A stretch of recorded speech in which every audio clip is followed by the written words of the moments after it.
If you have been told that you have plantar fasciitis and you're performing exercises like calf stretches, rolling your foot on a frozen water bottle, or even wearing a night splint and still not getting any better, then keep watching because this video is for you. Hey guys, this is Dr. Bassem Mancurious with Cornerstone Physical Therapy.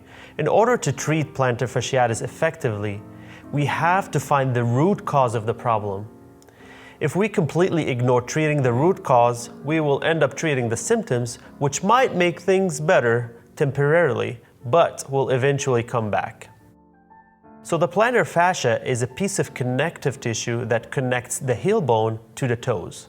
Its purpose is to help support the arch of the foot and shock absorption. The reason why we get plantar fasciitis is because there's an abnormal increase of loading going through the plantar fascia when walking or standing, which means the plantar fascia is working harder than it should for some reason. During walking, the foot will become pronated to help with shock absorption, which starts as soon as your foot touches the ground. When we get ready to push off the foot during walking, our foot should be in a supinated position, which makes it rigid, and it allows us to push off effectively. If for some reason our foot does not become rigid, then all of that force will be taken by the plantar fascia, and that's when we start to have the problems. So here are a few reasons that can cause the foot to not supinate and eventually cause plantar fasciitis. Reason number 1, lack of hip extension.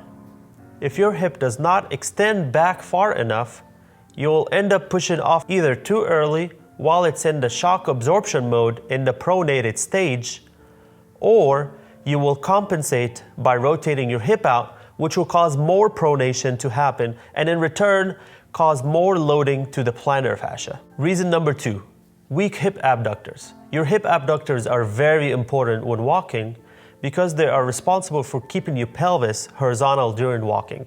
If you have weak hip abductors, your knee will cave in, which will make your foot pronate even when you're trying to push off, and in return cause more load on the plantar fascia. Reason number 3, tightness in the calf muscle.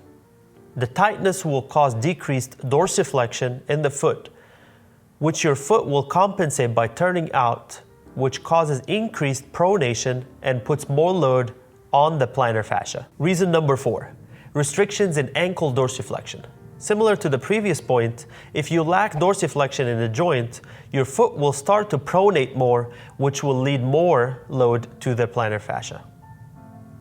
Another thing you might start to do is taking your foot off the ground too early while it's in the shock absorption mode in a pronated stage, which will again load your plantar fascia. So guys, I'm sure you can see the pattern here. The problem in the foot is pronation in the push-off stage when it should be supination. Finding the cause of the pronation from some of the possibilities that I mentioned and fixing them will help the foot supinate and decrease the pressure off of the plantar fascia. So now I'm sure you would understand why just rolling your foot on a frozen water bottle will not help long term. The most common symptom with plantar fasciitis is pain when walking in the morning.